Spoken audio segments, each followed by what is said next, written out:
الحمد لله نحمده ونستعينه ونستغفره ونؤمن به ونتوكل عليه ونعوذ بالله من شرور أنفسنا ومن سيئات أعمالنا من يهده الله فلا مضل له ومن يضلله فلا هادي له ونشهد أن سيدنا ومولانا محمدا عبده ورسوله بلغ الرسالة وأدى الأمانة ونصح الأمة فكشف الله به الغمة وجاهد في الله حق جهاده حتى أتاه اليقين اللهم اجزه عنا خير ما جزيت نبيا عن أمته ورسولا عن دعوته ورسالته وسل اللهم وسلم وزد وبارك عليه وعلى آله وأصحابه وأتباعه وأحبابه وعلى كل من اهتدى بهديه واستنى بسنته واقتفى أثره إلى يوم الدين.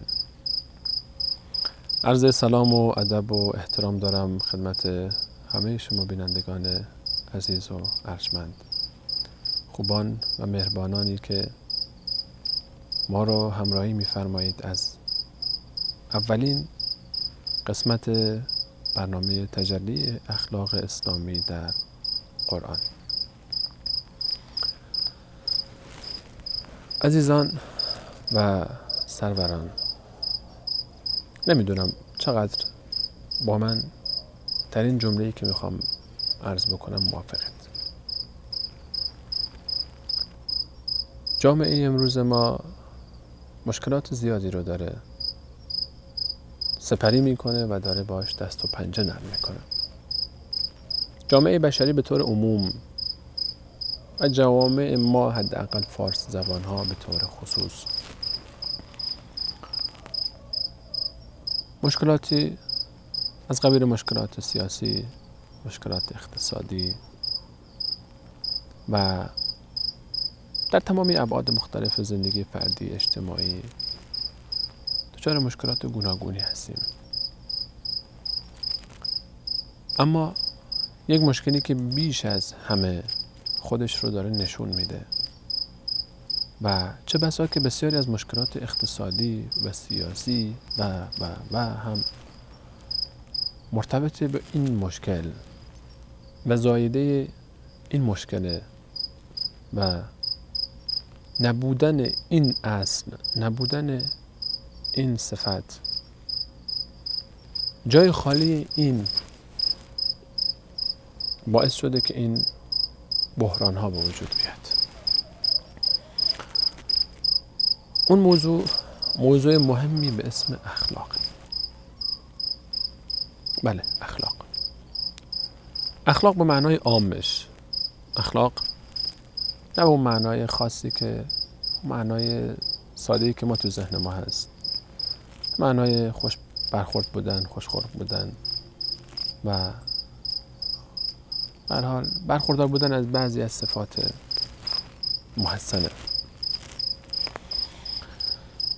بحران اخلاقی جامعه ما بحرانیه که با حلش ما میتونیم بسیاری از مشکلات خودمون رو حل بکنیم. بیشتر از هر چیز دیگه ای جامعه ما رو داره تهدید میکنه. دنیا و آخرت ما رو داره تهدید میکنه. شاید مشکلات اقتصادی اونقدر آخرت ما رو تهدید نکنه، مشکلات سیاسی اونقدر تأثیری در آخرت ما نداشته باشه، اما مشکلات اخلاقی به معنای عامش، به معنای کاملش که انشاءالله در تا آخر این قسمت به این موضوع خواهیم پرداخت، جامعه ما رو تحت شعاع قرار داده به صورت گسترده. قصد داریم در این برنامه به قدر توان آب دریا گر نتوان کشید، هم به قدر تشنگی باید چشید. گرچه نمیشه آب دریا در کوزه ایجاد داد، اما به اندازه به هر حال دفع تشنگی خودمون سعی میکنیم گامی برداشته باشیم به همراهی شما عزیزان و همکاری شما و همدلی شما و دعای خیر شما. قصد داریم با هم یک مسیر رو طی بکنیم، یک سری برنامه هایی رو پشت سر هم سلسله وار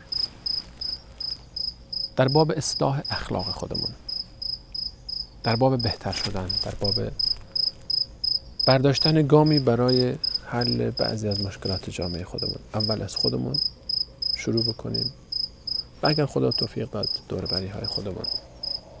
من خودم به شخصه از خودم شروع بکنم و شما عزیزان از خودتون و ما با هم از خودمون و این مسیر رو انشاءالله با هم طی بکنیم. هرگز اجرای این برنامه به این معنا نیست که بنده و دوستان بنده خودمون رو از اون چیزی که در این برنامه ها مطرح خواهد شد در زوی آیات قرآن مجید و احادیث رسول الله صلی الله علیه و سلم مبرا می‌دونیم کلا و حاشا، و یا این که خودمون رو دست یافته به اونها می‌دونیم، به اون فضایل و صفات، هرگز. بلکه تلاشی داریم در حد بضاعت موضوعات خودمون در این عرصه که دیدیم فضا واقعا خالیه. تلاش هایی میشه دوستان رو خداوند خیر بده و پاداشش محفوظه.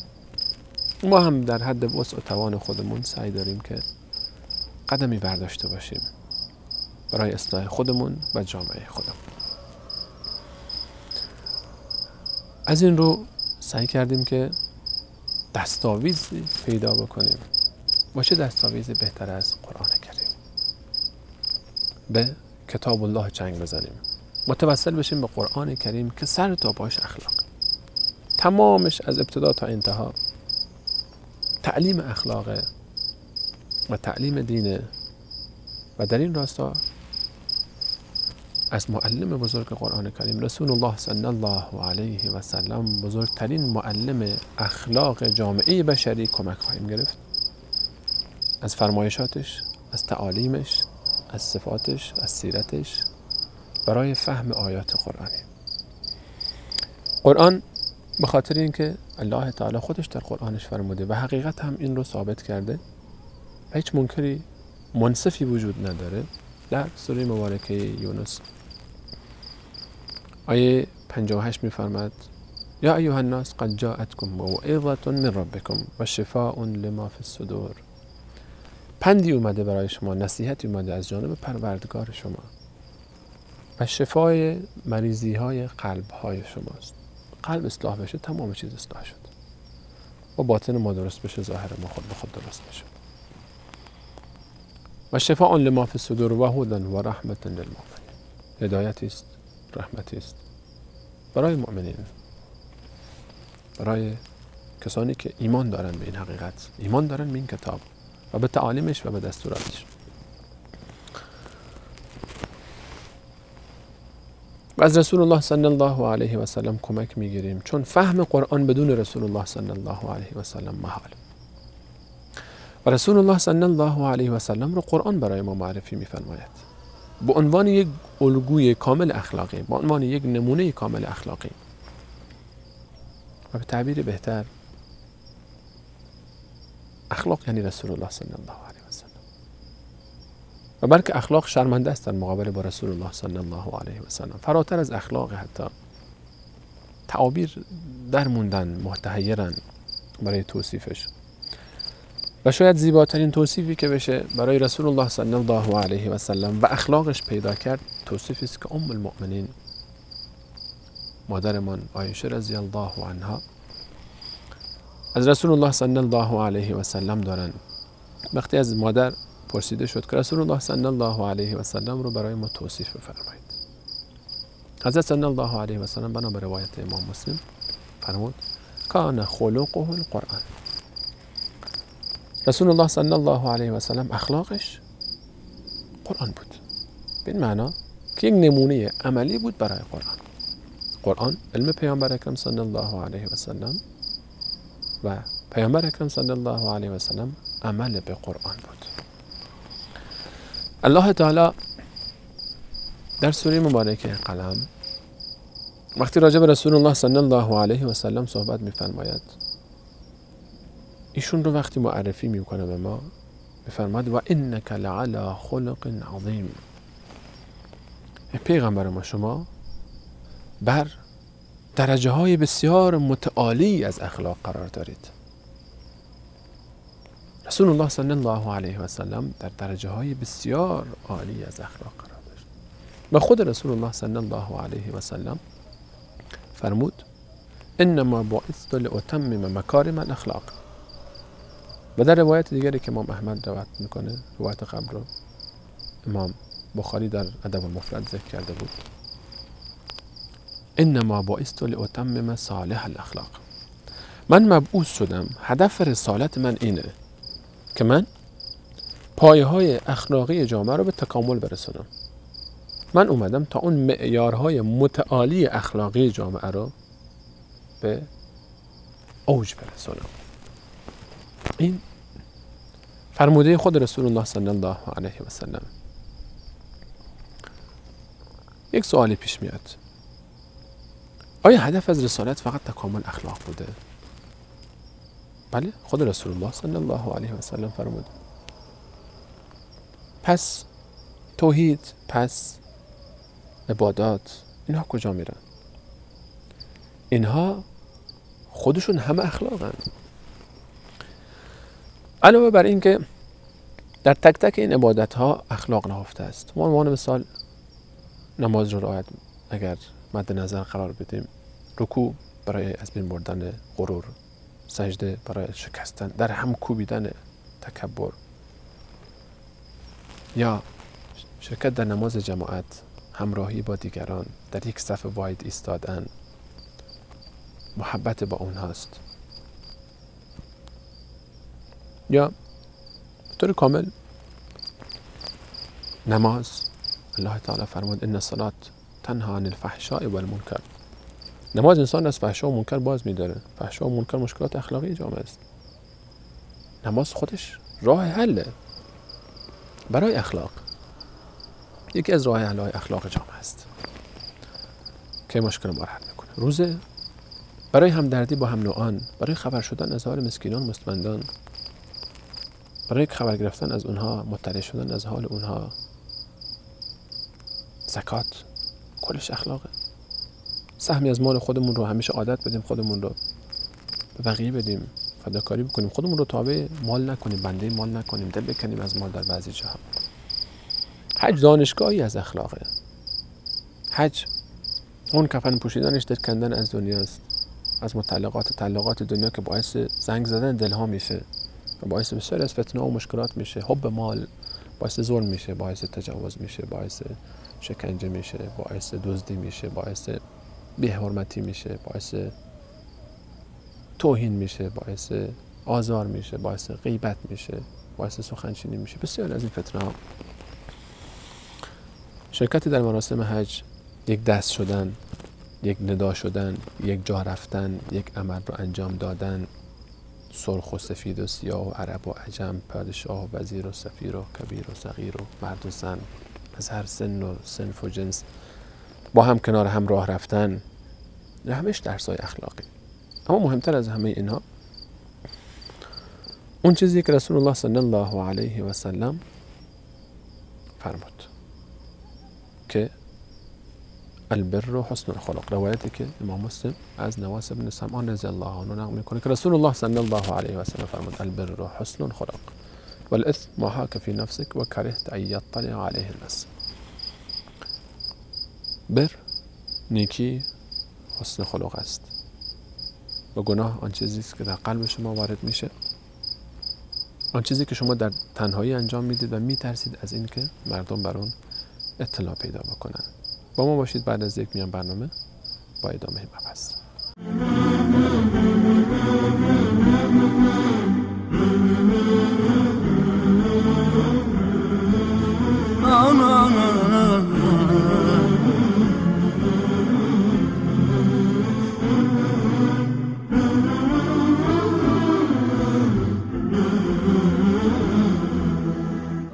عرض سلام مجدد دارم خدمت همه شما بینندگان عزیز و ارجمند. گفتیم که رسول الله صلی الله علیه و سلم فرمود من مبعوث شدم تا پایه‌های اخلاقی جامعه را به تکامل برسونم و این محتوا رو آیه 164 سوره مبارکه آل عمران هم تایید می‌فرماید. اونجایی که الله فرمودند، الله تعالی می‌فرماید لقد من الله علی المؤمنین اذ بعث فیهم رسولا من انفسهم یتلو علیهم آیاته و یزکیهم خداوند منت گذاشت، الله تعالی منت گذاشت بر بندگانش هنگامی که بنده‌ای از خود اونها رو، شخصی از جنس اونها رو، انسانی مثل خودشون رو در خلقت، وگرنه در صفات کمالی که خیلی بالاتر از تمام بشریت هستند، رسول الله صلی الله علیه وسلم، شخصی رو از جنس انسانها برایشون فرستاد تا آیات قرآن رو برای اونها بخواند و با خواندن آیات قرآن یزکیهم، اونها تزکیه بکنند. تزکیه، پاک کردن جسم، قلب از تمام رذایل و ناپسندی های اخلاقی است. و یعلمهم الکتاب و الحکمه و این کانوا من قبل لفی ضلال مبین، کتاب یاد بده به اونها، حکمت یاد بده به اونها، سنت خود رو، و هرچند که اونها قبلا در گمراهی و ضلالت بودند. و اشاره کردیم به حدیث نواس بن سمعان. اجازه بدید قبل از اینکه این حدیث رو بیشتر باز بکنیم راجع به معنای اخلاق در لغت صحبت بکنیم. به چه معناست اصلا کلمه اخلاق؟ اخلاق از خلق گرفته میشه. کلمه خلق و خلق ساختارشون یک چیزه، معناشون هم نزدیک به همه. خلق کردن، خلق در کل شکل ظاهری انسان ها رو میگن. خلقت، خلق شکل ظاهری انسان ها رو میگن، ویژگی های ظاهری انسان، چشمش، گوشش، شکلش، شکل صورتش، اندامش. خلق به ویژگی های ذاتی انسان اطلاق میشه. اون چیزی رو که با چشم میشه دید خلقه، و اون چیزی رو که با چشم دل میشه دید اون خلق. ظاهر با بصر دیده میشه و باطن با بصیرت. اون چیزی رو که با چشم دل میشه دید به چه معناست؟ به این معناست که ویژگی های درونی انسان، ویژگی هایی که شکل خاصی نداره، گرچه هر شخصیت اخلاقی خودشو در یک ظاهر جسمانی نشون میده در انتها، اما اون صفات، اون ویژگی ها، اون منش، اون سیرت، اون خوی، لغت فارسیش اخلاق به این معناست، خوی، منش، سیرت و کردار، اینها رو اخلاق اطلاق میشه بهش. این در لغت معنای اخلاقی در لغته، ویژگی های ذاتی. مکارم اخلاقی، وقتی ما از مکارم اخلاقی صحبت میکنیم یعنی ویژگی های متعالی اخلاقی. و در اصطلاح شرعی، اما اخلاق در دیدگاه فرهنگ قاموس قرآنی معنای بسیار وسیع‌تری از معنای لغوی خودش داره. همین حدیثی که ذکر کردم قبل از میان براتون از نواس بن سمعان به روایت مسلم، امام مسلم، نواس بن سمعان رضی الله عنه می‌فرماید که رسول الله صلی الله علیه و سلم فرمود البر و حسن الخلق، نیکی خوش اخلاقی است، و الاثم ما حاک فی نفسک و کرهت ان یطلع علیه الناس، و گناه اون چیزی که شما در دلت، در پیش خودت تنهاییت انجام میدی و میترسی از اینکه مردم خبر بشن براش. در آیه 177 سوره مبارکه بقره الله تعالی بر رو معرفی میکنه. اینجا رسول الله صلی الله علیه و سلم برای ما فرمودن که حسن خلق، خوش اخلاقی همون بره، همون نیکی است. نیکی چیه؟ نیکی بر، اون رو الله تعالی در آیه 177 سوره مبارکه بقره برای ما معرفی میفرماید. این معنی همون معنی کلی اخلاق در شریعت. لیس البر ان تولوا وجوهکم قبل المشرق والمغرب. الله تعالی میفرماید بر نیکی این نیست که شما روی مشرق میکنید یا روی مغرب میکنید، ولکن البر من آمن بالله والیوم الاخر والملائکه والکتاب والنبیین. اینه که شما به الله، به روز قیامت، به ملائکه، به کتاب‌های آسمانی، به پیامبران ایمان بیارید. و آت المال علی حبه ذوی القربى والیتامى والمساکین و ابن السبیل والسائلین و فی الرقاب. شما مال رو با وجودی که خودتون دوست دارید اون رو به مساکین بدید، به یتیم‌ها بدید، به در راه مانده ها بدید، به اونایی که اسیرن، زندانیان، به اونا بدید. و ادامه آیه می‌فرماید و اقام الصلاة و آت الزکات، نماز میخونن کسانی که نماز خوندن، زکات پرداخت کردن، اینا همه مصداق‌های برن. و اقام الصلاة و آت الزکات و الموفون بعهدهم اذا عاهدوا والصابرین فی البأساء والضراء و حین البأس، کسانی که صبر میکنن در سختی‌ها، در مشکلات مالی، در مشکلات جانی و در درگیری ها. اولئک الذین صدقوا، اینها راستگویان در گفتار، اینها راستگویان در کردار، اینها راستگویان در اعتقاد باور. اولئک هم المتقون، و اینها پرهیزکاران اینها هستند. از ابتدای آیه که فرمود لیس البر ان تولوا وجوهکم قبل المشرق والمغرب، نیکی این نیست که شما رو به شرق بکنید یا به غرب بکنید، چرا که مسیحی‌ها و یهودی‌ها در زمان صدر اسلام و زمان رسول الله صلی الله علیه و سلم به سمت مشرق و مغرب عبادتشون بود، هر کدوم یکی به سمت شرق یکی به سمت غرب. الله فرمود نیکی این نیست. نیکی چیه؟ نیکی همون خوش اخلاقی است طبق روایت رسول صلی الله علیه و سلم. اخلاق خوش اینه اعتقادات نسبت به الله، نسبت به ملائکه، نسبت به انبیا، نسبت به کتب آسمانی و عبادت‌ها و اخلاق‌هایی که ما اصطلاح عامیانه خودمون بهش میگیم اخلاق. مجموعه اینها همه میشه مکارم اخلاق. مجموعه اینها میشه اخلاق. و در فرهنگ قرآنی و در قاموس قرآنی همه اینها باید مد نظر قرار بگیره. و وقتی از اخلاق در قرآن صحبت میکنیم همه اینها رو باید مد نظر قرار بدیم و به اینها برسیم.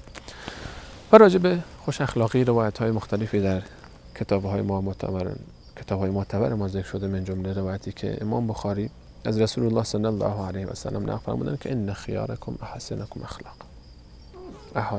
اخلاق، بهترین شما خوش اخلاق ترین شماست. در این آیه ذکر نشده که بهترین شما کسی است که از فلان قوم باشه، از فلان طایفه باشه، از فلان رنگ باشه. ذکر نشده که اینجا بهترین شما شجاعترین شماست، بهترین شما ثروتمندترین شماست، بهترین شما عالمترین شماست، بهترین شما مجاهدترین شماست. نه، اون کسی که اخلاقش از همه بهتره بهترین شماست. و روایت دیگری رو که امام ترمذی نقل کرده از رسول الله صلی الله علیه و سلم، حضرت فرمود ما من شیء اثقل فی میزان العبد یوم القیامة من حسن خلق. در ترازوی اعمال انسان روز قیامت چیزی سنگین‌تر از خوش اخلاقی نیست، خوش خلقی. و رسول الله صلی الله علیه و سلم فرمود انسان با اخلاق خوش خودش به درجه صائم قائم برسه. به چه معنا؟ لا یدرک به حسن خلقی درجه الصائم القائم. با خوش اخلاقی خودش به درجه یک انسان روزداری که صبح تا شب رو روزه میگیره و شبها رو تا صبح عبادت میگذرونه به اون درجه میرسه. یعنی انسان خوش اخلاقه، با همسر خودش خوش برخورده، با فرزندان خودش خوش برخورده، با پدر و مادر خودش خوش برخورده، با اطرافیان خودش خوش برخورده، با تمام کسانی که باش در رابطه داره خوش برخورده. اخلاقش کامله، اخلاقش جامع به معنای عامش. این شخص ولی این که ظاهرش به عبادت مشغول نیست، روزم نداره، شبام تا صبح بیدار نیست، اما به خاطر این خوش خلقی و خوش اخلاقی خودش به اون درجه میرسه. و روایت فراوانی که وقت تقاضا نمیکنه که بخوایم به اونها اشاره بکنیم، رسول الله صلی الله علیه و سلم فرمود من ضمانت میکنم به کسی که اخلاقش خوش باشه به بیت فی اعلی الجنه، در بالاترین درجه بهشت من ضمانت میکنم کسی رو که اخلاقش خوب باشه که من اونجا خونه‌ای برای اون الله تعالی بده. اینها نمونه ای از احادیثی است که رسول الله صلی الله علیه و سلم درباره خوش اخلاقی و خوش خلقی به ما گفتن. اما آیا اخلاق کسبی یا ذاتی؟ رسول الله صلی الله علیه و سلم در روایتی که در مسند ابو یعلا ذکر شده از اشج عبدالقیس صحابی، ایشون رسول الله صلی الله علیه و سلم به ایشون فرمود که خداوند دو تا صفت رو که در وجود تو هستن دوست داره، الحلم و الانات، صبر و بردباری و استقامتت. اون صحابی عرض کرد یا رسول الله این دو صفت در وجود من بوده یا اینکه خداوند اینها در وجود من خداوند گذاشته بود از اول بودن یا اینکه خودم کسب کردم؟ حضرت فرمود نه، اینها رو خداوند در وجود تو گذاشته بود. اون صحابی گفت خدای رو شکر میکنم که در وجود من صفاتی رو گذاشته که خودش این صفات رو دوست داره. این اشاره به این داره که بعضی از اخلاق ها و بعضی از صفات کسبی هستند. در یک خانواده هم شما شاید مشاهده کرده باشید یک فرزند خانواده بسیار صبور، بسیار بردبار، بسیار حلیمه، در حالی که فرزند دیگه خواهرش یا برادرش اصلا این گونه نیست، 180 درجه متفاوته با این شخص. این بعضی از اخلاق‌ها کسبی. خب فلانی اگر این اخلاق‌ها ذاتی هن، پس این برنامه اصلا به خاطرش چه سودی داره اگه قرار همه چیز ذاتی باشه؟ من عرض کردم این همه اخلاق‌ها ذاتی نیست. درسته که بعضی از اخلاق‌ها ذاتی هن، خدا میده به بعضی از بندگان خدا. ذالک فضل الله یؤتیه من یشاء. این فضل خداست که بخواد به کسی بخواد میده. کسی نمیتونه حسادت بکنه. ام یحسدون الناس علی ما آتاهم الله من فضله. انسان‌ها حسادت میکنن بر اون چیزی که الله از فضل خودش به عده‌ای بخشیده. اما بسیاری از اخلاق‌ها کسبی هن. چرا که الله تعالی ما رو امر کرده به کسب اونها. امر کرده در قرآنش که این اخلاق‌ها ما مزین بشیم و اگر ما نمیتونستیم هرگز الله تعالی ما رو امر نمی‌فرمود. چرا که لا یکلف الله نفسا الا وسعها، لا یکلف الله نفسا الا ما آتاها. هیچ وقت الله انسانی رو بیشتر از اون چیزی که حد و توان و طاقتش است مجبور نمی‌کنه و هیچ وقت انسان رو الله تعالی بیشتر از اون چیزی که بهش داده ازش نمیخواد. اخلاق‌ها رو میشه کسب کرد. نیاز به تلاش داره، نیاز به جهد داره. بعضی از امور ما رو در این راه، در این مسیر یاری خواهند کرد. اولین چیز نیت درونی ماست. تصمیم بگیریم که ما عوض میشیم. بیایم واقعا به این نتیجه برسیم. بیایم خودمون اصلاح بکنیم. بیایم تا کی بعد انقدر زجر بکشیم، تا کی بعد خودمون عذاب بدیم، تا کی بعد انقدر از خلق و خوی بد خودمون اذیت بشیم، خودمون دور بریامون آزار ببینن، دور بریامون بد باشن. 100 بار بد کردی و دیدی ثمرش را. نیکی چه بدی داشت، یک بار هم نکردی. خدا رحمت بکنه سعدی رو. این اخلاق ها وقتی ما میتونیم به خوش اخلاق بودن خودمون به این درجاتی که رسول الله صلی الله علیه و سلم فرمود برسیم، به این ثواب ها برسیم، خودمون لذت ببریم، جامعه خودمون لذت ببریم، محبوب بشیم، دور بری ها ما رو دوست داشته باشن، ما بقیه رو دوست داشته باشیم، جامعه به ما محبت بکنه. حتی محبت ما یک سنگ رو متاثر میکنه، محبت ما در یک حیوان تاثیر میگذاره، محبت ما درختی رو متاثر میکنه. چطور انسان مقابل خودمون رو متاثر نخواهد کرد؟ خلق خوش ما، برخورد خوب ما، به مهربانی و لطف و خوشی توانی که پیلی به مویی کشی، به اخلاق خوش. درس معلم اگر بود زمزمه محبتی، جمعه به مکتب آورد طفل گریز پای را. اینها، این صفات، این ویژگی های اخلاقی که انشاءالله راجبش به تفصیل صحبت خواهیم کرد در این مجموعه برنامه، ما رو زیبا خواهد کرد، ما رو محبوب خواهد کرد، ما رو به خدای خودمون نزدیکتر خواهد کرد، ما رو به اصل خودمون نزدیکتر میکنه، ما رو آروم میکنه، ما رو راحت میکنه، ما رو از اون بحران‌های درونی که خودمون خیلیاش فقط خبر داریم، خیلی هم نمیدونن، از اون راحت میکنه. شاید شده بارها سراغ قرص میریم، سراغ موسیقی میریم، به سراغ فیلم‌های مختلف میریم، به سراغ تصاویر مختلف میریم، به سایت‌های مختلف سر میزنیم، با افراد مختلف هم نشین میشیم، تا کمی آروم بشیم. تا حالا فکر کردیم کجاست مشکل، کجاست، ریشه‌یابی بکنیم. هدف ما اینه که ان شاءالله با هم بتونیم در این برنامه ریشه‌یابی بکنیم، این مشکلات رو حل بکنیم، خودمون رو نجات بدیم از این منجلاب، از این بحران، از این پریشانی، از این نگرانی.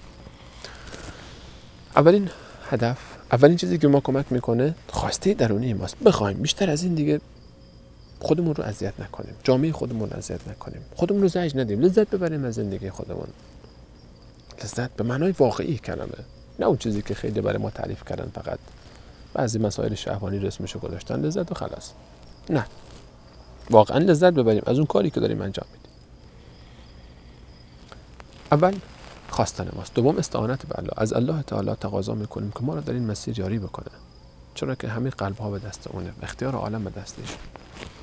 ما رو در این مسیر یاری بکنه و از الله استعانت میطلبیم و میخوایم که ان شاء الله ما رو یاری بکنه. و سومین مسئله اینه که همنشین هامون رو تغییر بدیم.